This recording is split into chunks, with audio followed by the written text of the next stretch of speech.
ছোট ছোট ভিডিও ক্লিপিংগুলো নিতে খুব ভালো লাগে, কিন্তু বিশ্বাস করো এডিটিং করার সময় একদমই পাই। So hello everyone, welcome back to my another new mini blog. কালকেই তোমাদেরকে দেখিয়েছিলাম আমার বাড়িতে বেশ কিছু নতুন অতিথি আমি আনতে গেছিলাম নার্সারিতে, এবং সেগুলোই তোমাদের সাথে শেয়ার করব বলেছিলাম। এই দেখো আমার বাড়ির নতুন সদস্যরা সবাই এখন খুব বাচ্চা আছে, যদিও সকাল সকাল ঘরের কাজ গুছিয়ে গাছের যত্ন নিয়ে নিজের যত্ন নেওয়ার জন্য বেরিয়ে পড়লাম আমার ওয়ার্কআউট ক্লাসে। শুধু এই টাইমটা নিজেকে দেওয়ার জন্য এই সকালবেলা উঠতে আমার ভীষণ কষ্ট হলেও আমি ঠিক সকালবেলায় উঠে যাই, কারণ সকালবেলার এই একটা ঘন্টা যখন আমি নিজেকে দিই আমি ভীষণ ফ্রেশ ফিল করি। তার পেছনেও কারণ আছে, আসলে আমি একটা টাইমে প্রচন্ড মোটা ছিলাম। তো যাই হোক, ওয়ার্কআউট করে বাড়িতে এসেই আমি একটু গ্রিন টি আর ফল খেয়ে নিয়েছিলাম, আর ফেরার পথে আমি একটু গোলাপ নিয়ে এসেছিলাম। অ্যাকচুয়ালি গাছ ফুল এগুলো না আমার ভীষণ পছন্দের একটা জিনিস, আমার ভীষণই ভালো লাগে। ঘরে কোনায় কোনায় গাছ থাকবে,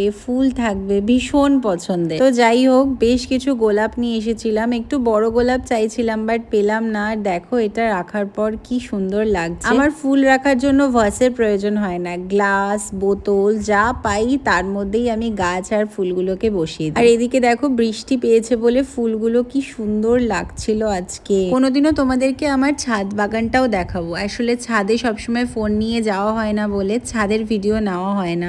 আমার ছাদেও প্রচুর ফুল গাছ রয়েছে। এবার আস্তে আস্তে ব্যালকানিতেও ভরিয়ে তোলার চেষ্টা করছি। তাড়াতাড়ি করে স্নান টান করে চলে এলাম ঠাকুরের ঘরে, বিকজ আজ বৃহস্পতিবার, আর বৃহস্পতিবার আমার পুজো করতে অনেকক্ষণ সময় লাগে, কারণ বৃহস্পতিবার দিনকে আমি আমার সমস্ত দেবদেবীদের ভীষণ সুন্দর করে সাজিয়ে তুলি। আসলে পুজো করতেও আমার কিন্তু ভীষণই ভালো লাগে। ঠিক যেরকম আমরা নতুন নতুন জামা কাপড় পরি, সুন্দর সুন্দর পারফিউম ইউজ করি, আমিও কিন্তু ঠাকুরের জন্য সেরকমই করার চেষ্টা করি। আর তাই জন্য বিয়ের পরে আমি ঠাকুরের জায়গার জন্য কিন্তু একটা সুন্দর ব্যবস্থা করে নিয়েছিলাম। আর এই যে ফুলগুলো দেখতে পাচ্ছ, এগুলো কিন্তু সমস্ত আমার ছাদ বাগানের ফুল, দেখাবো কোনোদিনও একদিন। যাই হোক, তো পুজো টুজো তাড়াতাড়ি করে সেরে নিলাম। এদিকে আরতি করে তুলসী তলায় ধূপকাঠিও দিয়ে দিলাম। নতুন একটা তুলসী মঞ্চ আনবো করে কিছুতেই আনা হচ্ছে না, ওই যে সময়ের অভাব। তারপরে পুজো টুজো সেরে উঠে দুপুরবেলা খাওয়া দাওয়া করতে বসলাম। এই ছিল আমার গোটা দিনের আজকের একটা ব্লগ। কেমন লাগলো অবশ্যই জানিও। দেখা হচ্ছে নতুন ভিডিওতে। আজকের জন্য